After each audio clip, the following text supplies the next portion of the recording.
Et bonjour à tous, aujourd'hui nouveau format de vidéo, je voulais vous présenter donc ce que j'ai appelé les profils. Donc les profils, qu'est-ce que c'est? Ça va être une présentation en fait des personnages, donc la carte d'identité, les cartes spécifiques aux héros avec les forces et les faiblesses de tout ce kit. Et enfin, je voulais vous présenter après des cartes qui pourraient bien s'associer avec justement ce personnage. Donc là, ça va être une vidéo prototype, hein, ça va être la première, donc n'hésitez pas à me donner vos retours sur cette vidéo, savoir si ça vous plaît ou si ça vous plaît pas. Et comme ce que j'avais dit pour la tier list, c'est vraiment un avis qui est subjectif, donc ça reste que mon avis. Vous pouvez être d'accord, donc pas de souci. Vous pouvez ne pas être d'accord, pas de souci non plus. Donc là, c'est vraiment pour vous présenter des cartes qui, pour ma part, je trouve vraiment intéressantes à associer avec les personnages en question. Donc là, pour cette première vidéo, donc, on va parler de Spider-Man. Donc Spider-Man sous forme d'alter ego, donc c'est Peter Parker, il a une récupération de 3 et il a une action scientifique qui permet de générer une ressource mentale une fois par tour. Et sous forme de héros, donc Spider-Man, il a un contre de base de 1, une attaque de base de 2 et une défense de base de 3. Il a le trait Avenger et son interruption, donc sens de l'araignée, dit quand le méchant initie une attaque contre le joueur, et le joueur va pouvoir piocher une carte. Maintenant, pour les cartes du personnage, donc son allié spécifique Black Cat, qui a un contre de 1 et une attaque de base de 1, dit quand elle a été jouée, on doit défausser les 2 cartes du dessus du deck du joueur et on ajoute à notre main chaque carte ainsi défaussée qui possède une ressource mentale. Ensuite, il y a le salto arrière qui dit que lorsqu'on joue cette carte, quand le joueur est censé subir n'importe quel dégât d'une attaque, et on peut prévenir tous les dégâts de cette attaque. Donc cette carte, elle est en 2 exemplaires. On a ensuite deux exemplaires de Sens d'araignée amélioré qui dit que quand une carte traîtrise est révélée du deck rencontre, on peut annuler ses effets une fois révélés. Spider-Man a 3 cartes coup de pied en balancier, c'est un événement attaque qui permet d'infliger 8 dégâts à un ennemi. La 9e carte, c'est un soutien, donc Tante May, qui peut être utilisé uniquement sous forme d'alter ego, et lorsqu'on incline Tante May, on peut soigner de 4 dégâts Peter Parker. Il y a après 2 Spider Tracers que l'on doit attacher à des sbires, et ça dit lorsque le sbire auquel est attachée l'amélioration est vaincu, on peut retirer 3 menaces d'une manigance. Il y a 2 exemplaires des web shooters, donc qui ont 3 utilisations chacune, et lorsqu'on en utilise, ça va permettre de générer une ressource libre. Et enfin, il y a 2 exemplaires de Pris dans la toile, donc on peut jouer uniquement sous forme de héros, et c'est une interruption forcée qui dit quand l'ennemi est censé attaquer, on défausse la carte à la place, et ensuite l'ennemi est sonné. Donc maintenant, je voulais vous parler des forces et des faiblesses de tout ce kit. Donc ce qu'il faut savoir, c'est que Spider-Man, il a énormément de ressources, que ce soit par ses web shooters ou que ce soit par les actions de les cartes d'identité. Donc soit la génération de ressources mentales en alter ego ou le fait de piocher une carte lorsque le méchant attaque. Donc ça, il peut se retrouver avec beaucoup de ressources en main. Ces événements infligent également de gros dégâts. Donc 3 ressources pour 8 dégâts, c'est quand même assez élevé dans le jeu. Donc ça peut être vraiment intéressant. Il a une bonne défense de base, donc qui est de 3. C'est pas forcément au niveau de tous les personnages. Il y en a peu de mémoire qui ont une défense de 3. Donc pour le coup, c'est vraiment intéressant d'avoir ça avec Spider-Man. Il a une excellente régénération, donc grâce à son soutien de Tante May. Donc, ce qui lui permet notamment de pouvoir subir des dégâts. Et s'il a vraiment beaucoup de dégâts de subis, il va pouvoir utiliser à la fois Tante May et sa récupération de base. Son allié spécifique est intéressant parce que sa particularité, c'est qu'elle ne subit pas de dégâts consécutifs lorsqu'elle attaque. Donc ça va permettre notamment de se débarrasser des cartes tenaces des différents ennemis qui pourraient en avoir. Et enfin, son sens d'araignée amélioré permettra d'annuler des traîtrises. Donc c'est toujours intéressant de se débarrasser de l'ombre du passé ou sous le feu ou d'autres traîtrises spécifiques aux méchants qui peuvent vraiment perturber notre progression. Et maintenant, on va passer aux faiblesses. Donc la faiblesse de ce kit, c'est vraiment au niveau des contres. Spider-Man a un contre de base qui est faible, donc vraiment 1, donc c'est pas forcément intéressant d'utiliser un pouvoir de base pour contrer.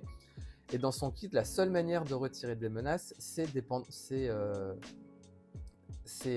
des sbires en fait. S'il n'y a pas de sbires en jeu, on ne va pas pouvoir jouer les Spider Tracers. Donc pour le coup, pour contrer avec uniquement les cartes de Spider-Man, c'est pas intéressant. Il va falloir qu'il y ait des sbires en jeu pour pouvoir jouer le Spider Tracer, vaincre le sbire pour pouvoir retirer 3 menaces. Maintenant, je vais vous présenter les différentes cartes qui peuvent être intéressantes pour les personnages. Pour le personnage en question. Alors attention, je ne vais pas mettre les cartes qui peuvent être intégrées dans n'importe quel deck. Par exemple, Nick Fury, il peut être mis dans n'importe quel deck. Donc pour le coup, je vais pas le mettre par exemple dans les cartes intéressantes. Pareil pour Professeur X, ou après, si je veux parler en termes de soutien, tout ce qui est Queen Porter, Ellie Porter, pardon, je vais pas les mettre parce qu'ils peuvent s'intégrer pour n'importe quel personnage. Là, je voulais vraiment mettre des cartes qui peuvent être intéressantes par rapport aux capacités du personnage. Donc comme j'ai dit tout à l'heure, vous pouvez être d'accord, vous pouvez ne pas être d'accord, il n'y a pas de souci. Peut-être qu'il y a des cartes que j'ai oubliées, donc n'hésitez pas en commentaire à me dire si j'ai oublié des cartes ou si vous pensez qu'il en existe des meilleures. Donc en termes d'alliés, pour l'agressivité, j'ai mis Psylocke et Brawn. Alors Psylocke, c'est un allié qui coûte 4, donc qui est assez cher. Mais comme Spider-Man a beaucoup de ressources, normalement ça ne devrait pas être un gros problème pour pouvoir la jouer. Donc Psylocke, pour rappel, elle peut, lorsqu'elle va attaquer, désorienter un ennemi et lui infliger un dégât. Donc si on la pioche en début de partie, ça peut être très intéressant, ça va nous aider notamment à pouvoir build notre personnage durant les prochains tours. Donc ça peut vraiment être intéressant. Et si vraiment il y a besoin, elle peut toujours contrer à 2. J'ai mis également Brawn. Pourquoi? Parce que Brawn, il va nous permettre à la fois de gérer les sbires et les manigances. Pourquoi? Parce que quand Brawn attaque, il va pouvoir retirer une menace d'une manigance. Donc il va pouvoir infliger un dégât après n'importe quel ennemi ou à un sbire. Et après, il va pouvoir retirer, grâce à sa réponse, retirer une menace d'une manigance. Donc ça peut être vraiment intéressant, en tout cas en agressivité. Et avec ses points de vie élevés, donc 5, il peut même faire office de bouclier, donc 2 fois.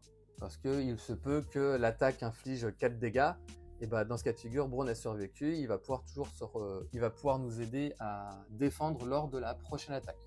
Donc personnellement, je trouve que c'est un allié qui est vraiment intéressant. Son penchant côté justice, donc Daredevil. Pourquoi je dis son penchant? Parce que Daredevil, lui, c'est quand il contre, il va pouvoir infliger un dégât à un ennemi. Donc c'est plus ou moins l'effet inverse de Brawn.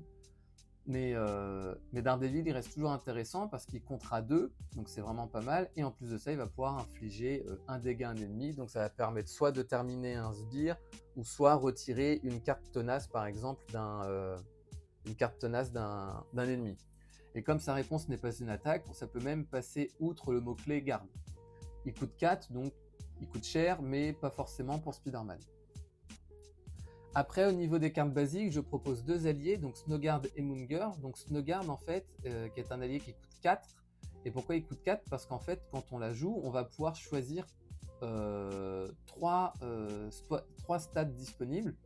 Donc quand on la joue, soit on décide de donner 3 d'attaque et déferlement, soit on décide de lui donner 3 de contre et le trait aérien, ou soit on lui met 5 points de vie et 5 points de vie supplémentaires et le trait riposte.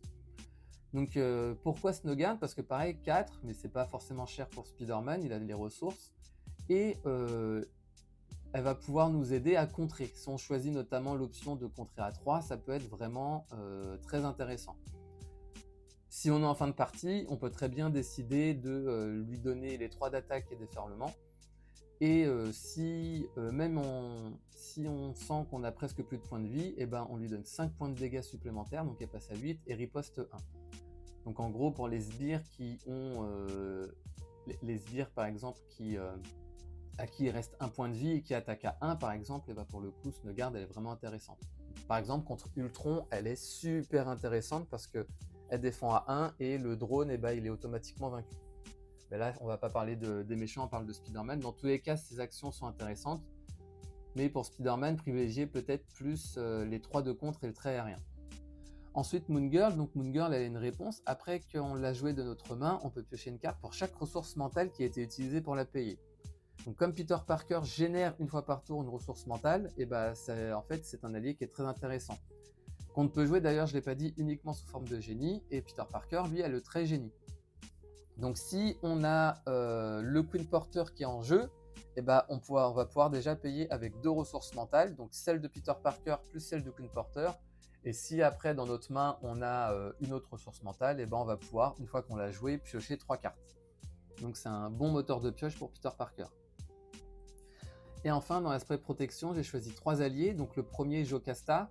Jocasta qui peut contrer à 2, mais c'est surtout sa réponse qui est intéressante. Pourquoi? Parce que ça dit que quand elle entre en jeu, on va pouvoir choisir un événement défense dans notre défausse et l'attacher à Jocasta. Et en fait, l'événement qui est attaché à Jocasta, on va pouvoir le jouer comme si cet événement était dans notre main.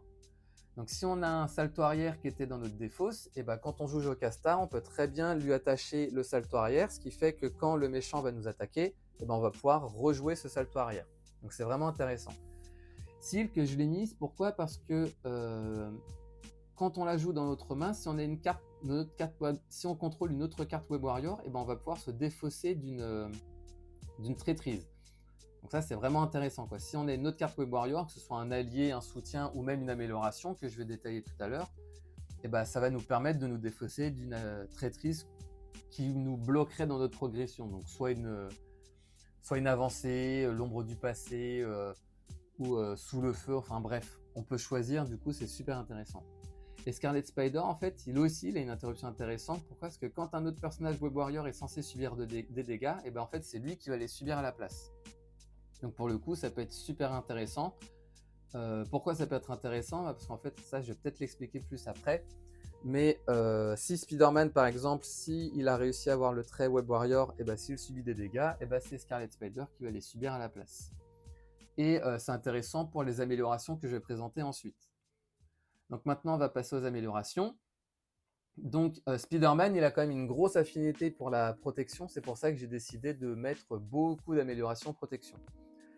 Donc il a dans un premier temps cette amélioration, mais je me souviens plus comment elle s'appelle en français, indomptable je crois, enfin bref je sais plus. Et en gros ça dit que quand on défend une attaque et qu'on n'a pas subi de dégâts, et ben on peut incliner cette carte pour piocher une carte.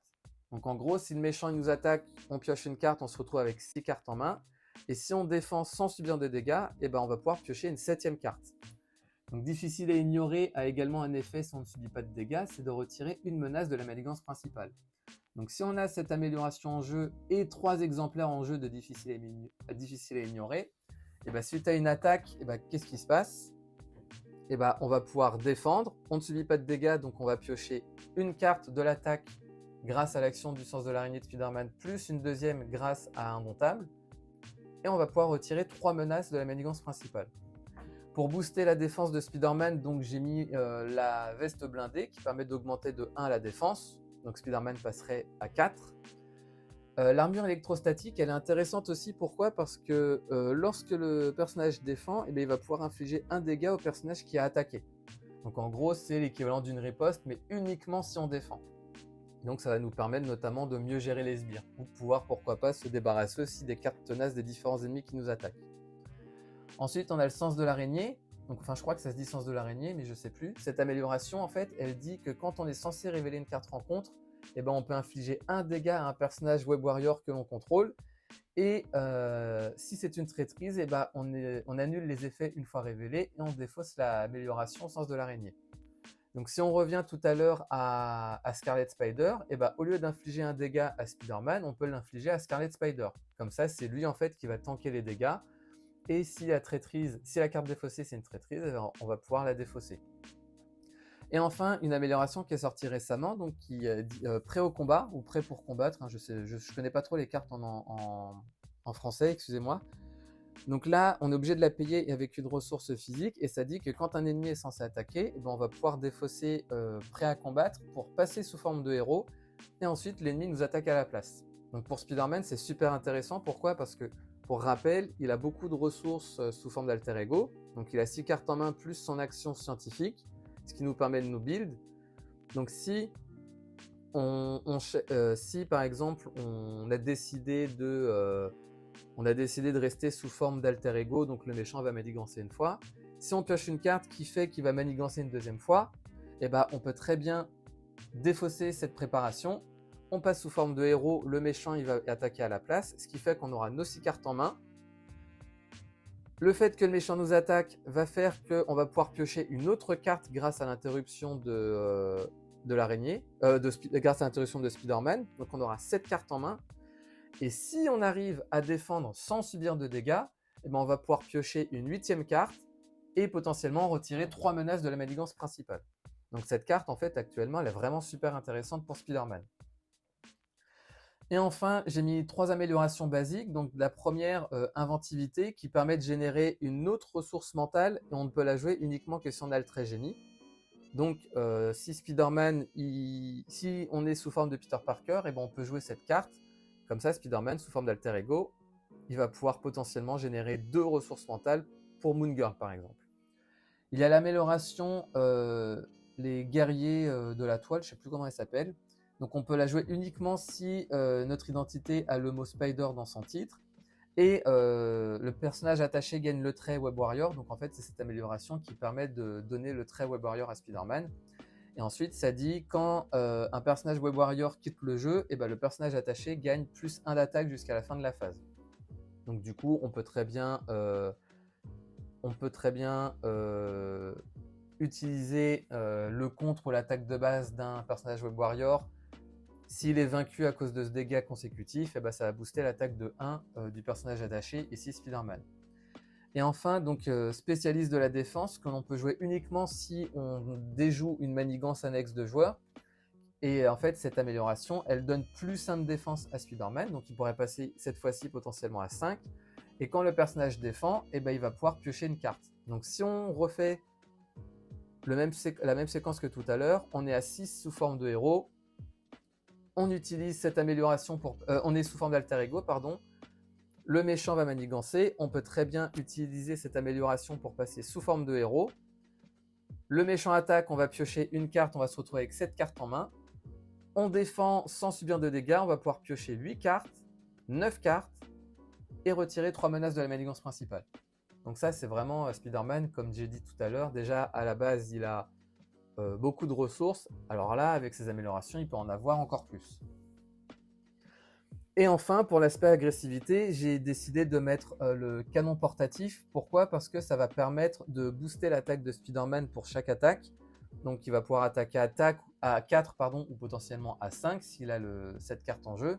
Et en plus, l'attaque, elle gagne déferlement. Ce qui fait qu'il va pouvoir gérer d'une meilleure manière les sbires, s'il y a des sbires en jeu en tout cas. Maintenant, au niveau des événements, donc pour l'aspect agressivité, j'en ai choisi 3. J'ai choisi cette carte, je ne me souviens plus comment elle s'appelle en français, je ne sais plus, excusez-moi, qui dit que quand le méchant nous a attaqué, on peut retirer une menace pour chaque dégât que l'on a subi, pour un maximum de 5. Donc potentiellement, on peut subir 5 dégâts, ce qui permettra de retirer 5 menaces d'une manigance. Donc, et comme Spider-Man, il peut se guérir assez facilement, et bah du coup, on peut très bien... c'est moins risqué de subir des dégâts pour Spider-Man parce qu'il peut se soigner de manière assez importante. J'ai mis aussi un par un, je crois que c'est comme ça que ça se dit. Ça permet d'infliger 2 dégâts à un ennemi, et si l'ennemi est vaincu, on va pouvoir infliger 2 dégâts à un autre ennemi. Donc ça va permettre, pareil dans ce cas de figure, de mieux gérer les sbires. Et on a l'équivalent avec mêlée, mais mêlée, il n'y a pas besoin qu'un sbire soit vaincu. On inflige 3 dégâts à un ennemi et 3 dégâts à un autre ennemi. Donc ça, ce sont des cartes que je trouve intéressantes, en tout cas avec Spider-Man. En plus, mêlée à la ressource mentale qui peut être intéressante si on veut jouer Moon Girl, par exemple. Dans l'aspect justice, donc j'ai choisi ces 3 cartes, donc de grande responsabilité. Donc c'est pareil, c'est plus ou moins le même principe que vous allez payer. Ça dit quand n'importe quelle menace est censée être placée sur une manigance, et ben, on subit les dégâts à la place. Donc par exemple, si le méchant manigance mais qu'on ne veut pas qu'il manigance, donc imaginons on tire une carte avancée qui fait que le méchant va manigancer, et ben, on va subir des dégâts à la place. Et comme dit Spider-Man, en fait, il va pouvoir se guérir assez facilement. Donc c'est pour ça que je l'ai mis dans cette vidéo. Ensuite, on a pour la justice, qui permet de retirer 3 menaces d'une manigance, ou 4 si on a utilisé une ressource mentale. Donc avec inventivité, on a accès facilement aux ressources mentales, même avec les web shooters, ou si vous l'avez mis en jeu, le Queen Porter. Donc c'est une carte qui peut être intéressante en justice. Et enfin, Upside the Edge, je ne sais plus comment ça se dit en français, mais en gros, c'est un événement qui dit que quand on attaque et qu'on inflige des dégâts à un ennemi, et ben on peut désorienter l'ennemi, et s'il est déjà désorienté, on va pouvoir le stunner. Donc en fait, cette carte, elle est intéressante si on veut, par exemple, se guérir. On attaque l'ennemi, on le désoriente, on passe sous forme d'alter ego, on utilise Tente-Main ensuite pour se soigner de 4. Donc ça peut vraiment être intéressant. Cette carte, je la trouve vraiment intéressante. Pour Spider-Man, après pour beaucoup de personnages aussi, mais particulièrement pour Spider-Man. Du fait de sa capacité d'alter ego, qui fait qu'on peut générer une ressource mentale et du fait qu'il n'ait pas besoin de s'incliner pour se guérir. J'ai mis ces deux cartes basiques, donc multitâche ou multitalentueux, je ne sais plus. Ça permet en fait, c'est une attaque et un contre, et si on a payé cet événement, avec les différents types de ressources inscrites en dessous, et ben on a différents effets. Et comme Spider-Man, il a 2 web shooters qui peuvent générer 2 ressources libres, si en plus de ça il a inventivité, et ben en fait il va pouvoir utiliser une physique, une mentale et une énergie, ce qui fait qu'il va pouvoir utiliser au maximum cette carte. Donc à savoir infliger 2 dégâts à un ennemi, retirer 2 menaces et se soigner de 2 dégâts. Et en plus de ça, cette seule carte, si on est sonné et désorienté, et ben en jouant cette carte, on pourra se défausser de toutes nos cartes d'état. Donc à la fois la carte d'état sonnée et désorientée. J'ai mis également journalisme d'investigation, donc qui est une carte d'alter ego. Et comme on veut aller en alter ego de temps en temps avec Spider-Man, c'était intéressant, je trouve. Ça dit quand un ennemi est censé manigancer, et ben on annule cette activation et on désoriente l'ennemi. Donc si on est sous forme d'alter ego et qu'on a Silk en jeu, et ben quand le méchant est censé manigancer, on peut très bien jouer cette carte pour annuler la manigance et en plus après le désorienter.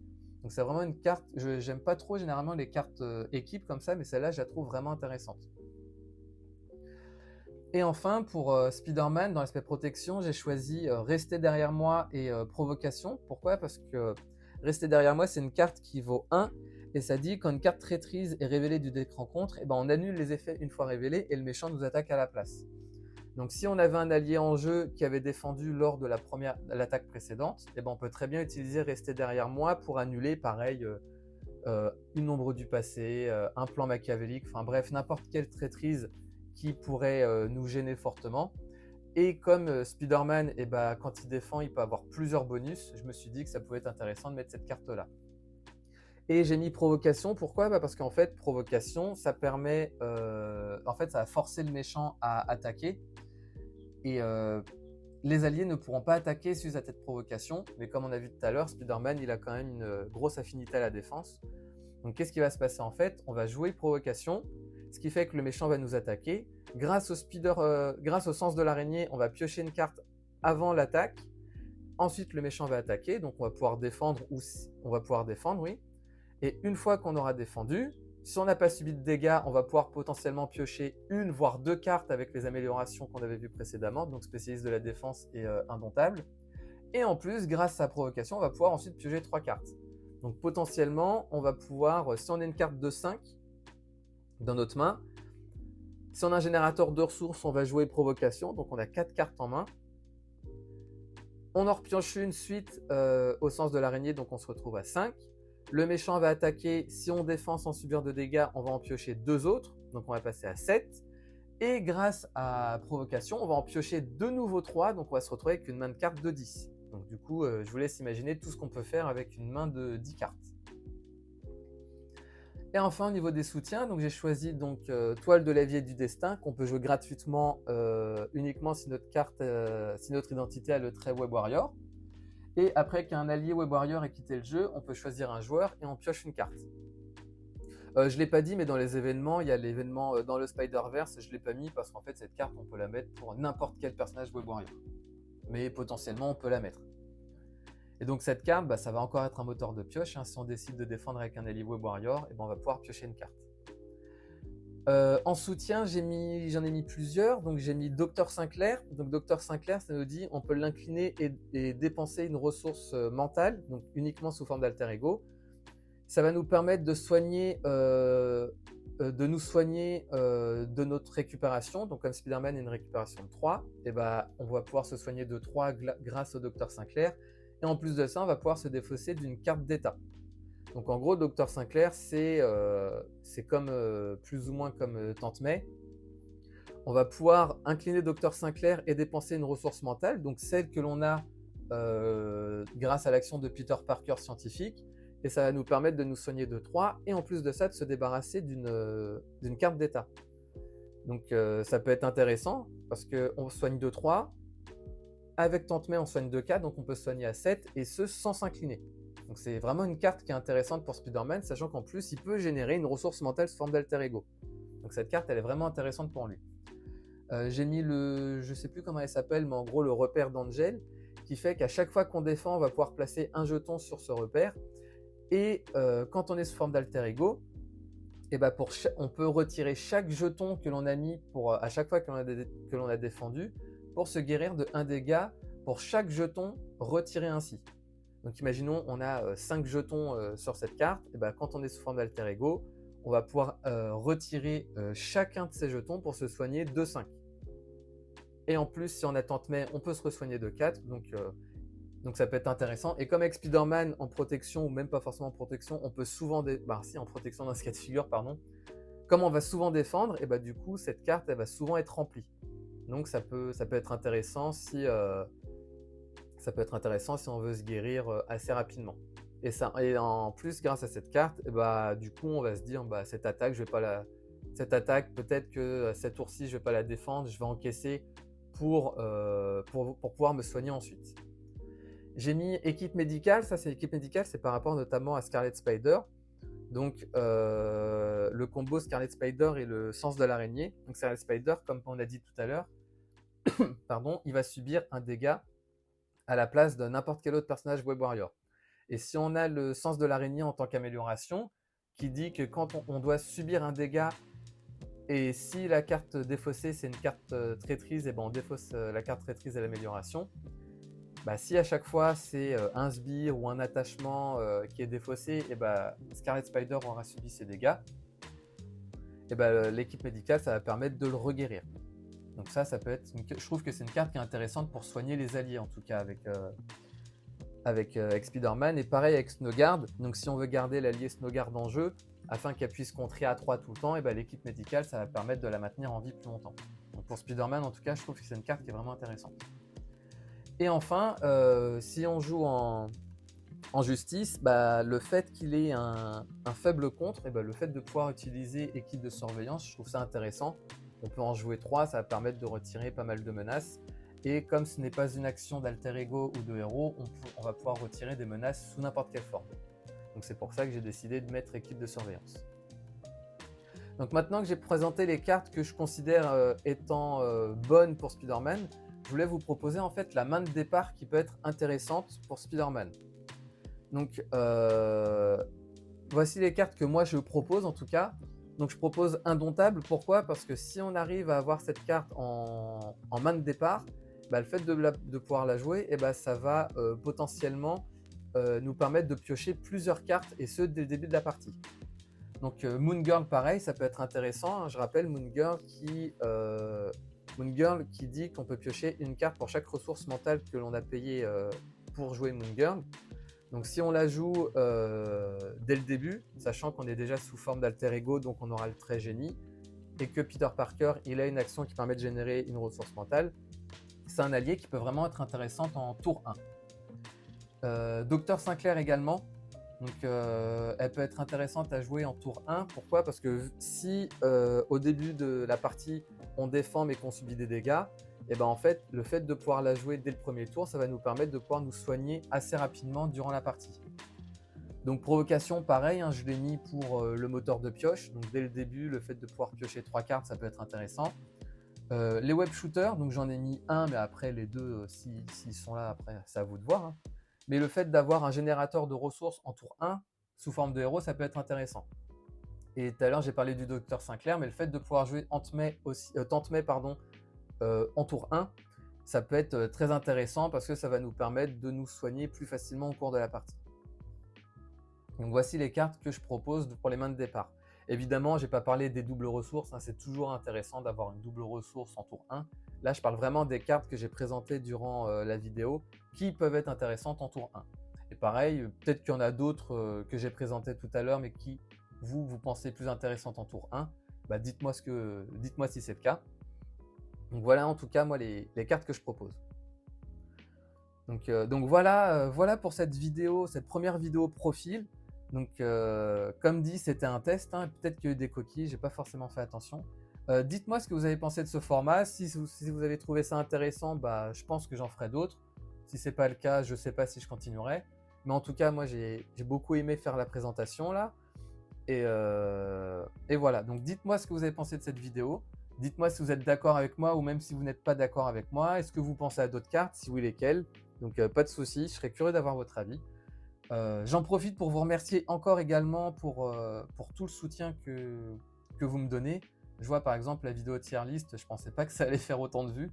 Donc je vous remercie sincèrement, en tout cas ça m'a vraiment fait chaud au cœur. Donc merci encore, dites-moi ce que vous en avez pensé. Et si ça vous plaît, bah, je continuerai pour les autres personnages. Pour ma part, je vous redis, je vous remercie de nouveau et je vous dis à bientôt.